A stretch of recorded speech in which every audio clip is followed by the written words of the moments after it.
그래서 매달리면 매달릴수록 더 이별을 확고히 하는 것이고 빨리 그 상황 자체에서 벗어나고 싶어 하는 거예요.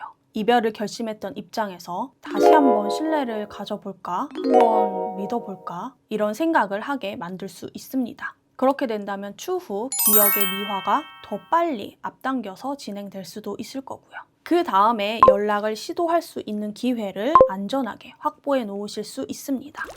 안녕하세요, 여러분. 오늘은요, 이별 후 매달리면 안 되는 이유에 대해서 이야기를 나눠보려고 합니다. 제가 여러 가지 상담을 하면서 재회 상담도 많이 하고 있는데요. 상담을 오시는 분들, 또 댓글 남겨주시는 분들의 사연을 보면 헤어진 후 제가 여러 번 붙잡았는데 붙잡히지 않았어요. 이별 후에 매달렸지만 소용이 없었어요. 이런 내용들이 굉장히 많습니다. 헤어짐을 통보받고 나서 내가 저 사람을 정말로 놓치기 싫어서 한 번 정도는 붙잡을 수 있다고 생각해요. 그렇지만 2번, 3번 그렇게 여러 번 매달렸을 경우 매달리면 매달릴수록 상대방은 더 멀어질 수밖에 없을 겁니다. 그렇게 해서 다시 잘 되는 경우들도 드물고요. 경우에 따라 나중에는 험한 말까지 해가면서 상대방을 밀어내버리는 경우들도 있습니다. 왜 이별 후에 붙잡으면 붙잡을수록 붙잡히지 않는 것인지, 그에 대한 이유와 그렇다면 이별 후에 어떻게 대처하는 것이 좋은 방법인지, 재회의 가능성을 어떻게 하면 올릴 수 있는지, 개인적인 의견을 몇 가지로 정리해서 이야기 나눠보도록 하겠습니다.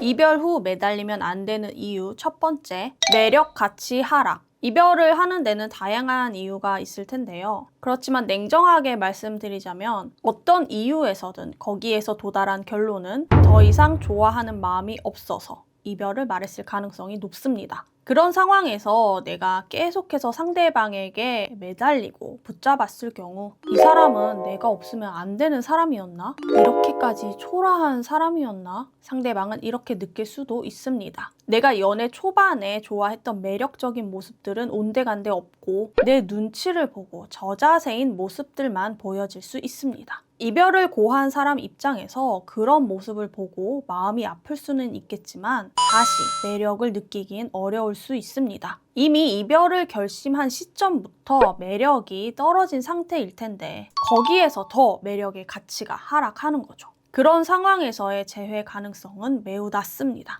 다시 만날 마음이 전혀 들지 않을 수 있어요. 매달리면 매달릴수록, 붙잡으면 붙잡을수록 매력의 가치가 하락하기 때문에 그 가치를 지키기 위해서라도 여러 번 매달리는 것은 하지 않으시는 게 좋습니다. 두 번째는요, 이별 결심에 대한 확신입니다. 이별을 고한 사람 입장에서 계속해서 상대방이 내가 마음을 바꾸길 바라고 반복적으로 설득하고 매달리고 붙잡았을 때 이렇게 계속해서 나를 붙잡는 상대방을 봐도 내가 마음이 흔들리지 않는 것을 보니, 내 마음이 변하지 않는 것을 보니 이별이라는 이 결정이 옳은 것이 맞구나, 내 결심이 맞았구나, 이렇게 자신이 이별을 결정한 것에 대한 확신을 다시 한번 확인하는 계기가 될 수도 있습니다. 이별을 말한 상대방을 붙잡기 위해서 보통 노력을 하시는 것들이요, 상대방의 집 앞이나 회사 앞에 찾아가기, 계속해서 장문으로 연락 남기기, 의미 없는 일상 대화 시도하기, 반복적인 말들로 설득하기, 이런 노력들이 대다수일 거예요. 이별에는 다양한 원인들이 있겠지만 근본적인 원인을 해결하기 위해서는 나 자신의 내면에서부터의 변화, 내면의 성장이 1순위입니다. 나 스스로를 위한 노력을 우선적으로 해주셔야 하는데 앞서 제가 말씀드렸던 행동들은 모두 다 나 자신을 제쳐두고 상대방을 중점으로 둔 노력들이죠. 본인 스스로를 위한 노력, 내면의 성장을 위한 노력들이 아닌 스스로를 버려두고 그런 행동을 하는 상대방을 봤을 때 이별을 결심한 사람 입장에서는 내가 다시 만나고 싶고 다시 갖고 싶고 함께하고 싶은 그런 가치 있는 사람으로 보이진 않을 겁니다. 또 그렇기 때문에 마음을 바꿀 가능성은 매우 낮습니다. 그런 모습들을 지켜보면서 여기에서 또다시 이별에 대한 결정을 더 확고히 할 수도 있을 거고요. 세 번째는요, 신뢰입니다. 이별 직후 내가 더 잘할게, 내가 다 맞출게, 앞으로 더 잘할게, 이런 말들로 붙잡으시는 경우들이 많을 거예요. 이미 신뢰가 무너져서 이별을 결심한 것일 테지만 그런 상태에서 앞선 말들을 들었을 때 그럼 우리가 만나는 동안 진작에 그렇게 할 수 있었던 거였으면서 왜 이제 와서 이러는 거야? 이렇게 느껴질 수도 있고, 그 말들이 진심에서 우러나와서 하는 말들이 아니라 이별 직후 그 순간을 모면하려는 말들로만 들릴 수도 있습니다. 그게 아무리 말하는 사람 입장에서는 진심이라 하더라도요. 이런 부분에서 또 한 번 신뢰가 무너질 수도 있습니다. 물론 그렇게 신뢰를 잃은 상황에서 이별을 고한 사람이 색안경을 끼고 바라보는 것일 수도 있어요. 오해일 수도 있고요. 그런 부분을 풀기 위해 가장 최선의 방법은 공백의 시간을 가지는 수밖에는 없습니다. 다시 신뢰를 얻고 싶다면 일정 기간 공백을 가진 후 이별의 원인이 되었던 문제들이 완벽하게 개선된 것을 보여주는 것, 그에 관련된 대화를 시도해 보는 것, 그런 것들이 그나마 이별을 결심했던 입장에서 다시 한번 신뢰를 가져볼까? 한번 믿어볼까? 이런 생각을 하게 만들 수 있습니다. 그 공백의 시간 동안 실제로 변화가 일어나지 않았을까라는 기대심을 얻을 수도 있고요. 이별 직후에 매달리고 붙잡았을 땐 이미 신뢰가 많이 무너져 있는 상태이기 때문에 그 어떤 제안도 신뢰를 얻기 힘들다는 점 꼭 기억해 주신다면 좋을 것 같습니다. 마지막은요, 존중입니다. 이별 후 매달렸을 때 이별을 말한 사람 입장에서 마음이 약해질 수도 있겠지만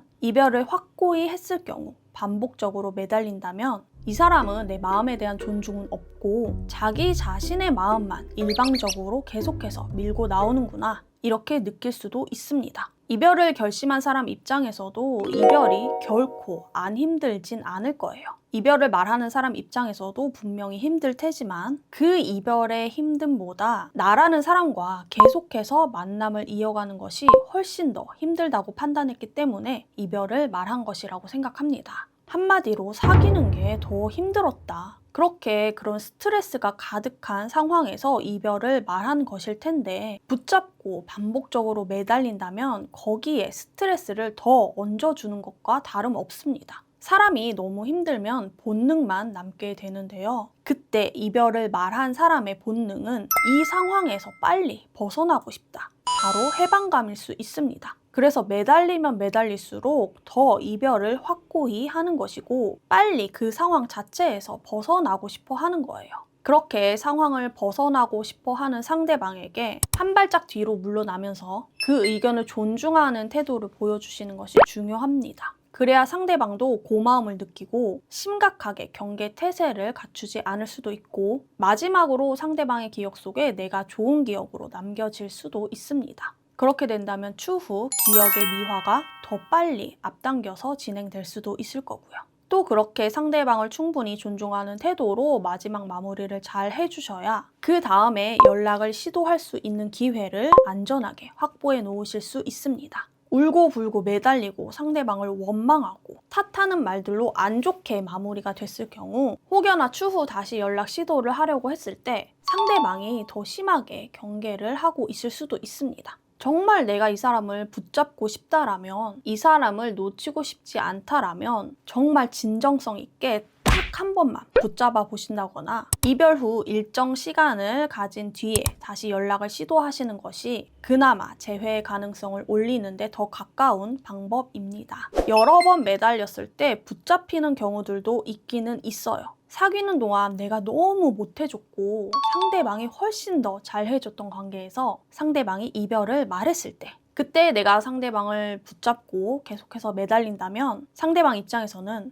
그동안 나에게 이렇게까지 간절해 보였던 적이 없었는데 하면서 기대심이 생기고 그렇게 마음이 바뀌는 경우들도 있습니다. 또 내가 잘못을 했을 경우 정말 잘못했다고 진심으로 사과를 하고 진정성 있게 붙잡았을 때 상대방이 나를 좋아하는 마음이 크다면 다시 재회를 하는 경우들도 있습니다. 단 여기서도 매우 큰 치명적인 잘못을 했다면 그럴 가능성은 낮겠죠. 가벼운 잘못, 사소한 다툼일 경우 가능하다 기억해 주신다면 좋을 것 같습니다. 오늘은요, 이별 후 매달리면 안 되는 이유에 대해 이야기를 나눠보았는데요. 조금 무거운 주제였긴 했지만 워낙 많은 분들께서 돌이킬 수 없을 만큼 상황을 만드시고 상담을 오시는 경우들이 많았어요. 항상 제가 사연을 볼 때마다 제발 매달리지만 않으셨다면 좋을 것 같다. 그러면 그나마 조금이라도 수습을 할 수 있을 텐데 이런 안타까움이 매우 컸었습니다. 그래서 조금이나마 영상으로 도움을 드릴 수 있지 않을까 싶어서 이야기 나눠보았고요. 사실 모든 재회라는 게 쉽지 않습니다. 또 내가 그렇게 매달리고 붙잡아서 겨우겨우 운 좋게 아슬아슬하게 관계를 이어붙이는 것보단 시간을 가지고 근본적인 문제들을 해결하고 나 스스로의 내면의 성장을 이루었을 때 그렇게 변화된 나의 모습을 보고 이별을 고한 사람이 스스로 마음을 바꾸어서 재회를 한 경우가 그 이후의 관계도 더 탄탄하게, 단단하게, 순탄하게 더 잘 이어갈 수 있는 것 같습니다. 아무런 변화 없이, 근본적인 변화 없이 당장에 여러 번 매달리고 붙잡아서 겨우 다시 만난 관계는 결국 똑같은 이유로 또 헤어지게 되어 있더라고요. 당연히 당장은 힘드시겠지만 조급한 마음을 조금만 내려놓으시고 차분하게 문제 상황을 되짚어 보시면서 일정 시간을 반드시 가지신 뒤에 정말로 내가 내면의 모습이 변화되었나, 내면의 성장을 이루었는가 이런 부분들 점검해 보시면서 다시 재회를 시도해 보신다면 좋을 것 같습니다. 오늘 제가 준비한 영상은 여기까지고요. 보고 싶으신 영상이나 궁금하신 점이나 공개 사연으로 영상 제작 원하실 경우 영상 아래 더보기란 링크 작성해 주시면 채택해서 영상으로 가져와 보도록 하겠습니다. 더 자세한 개인 상담 필요하신 분들께서도 영상 아래 더보기란 링크 참고해 주신다면 좋을 것 같습니다. 영상 끝까지 봐주셔서 감사드리고요. 그럼 저는 또 다음 영상에서 만나 뵐게요. 안녕.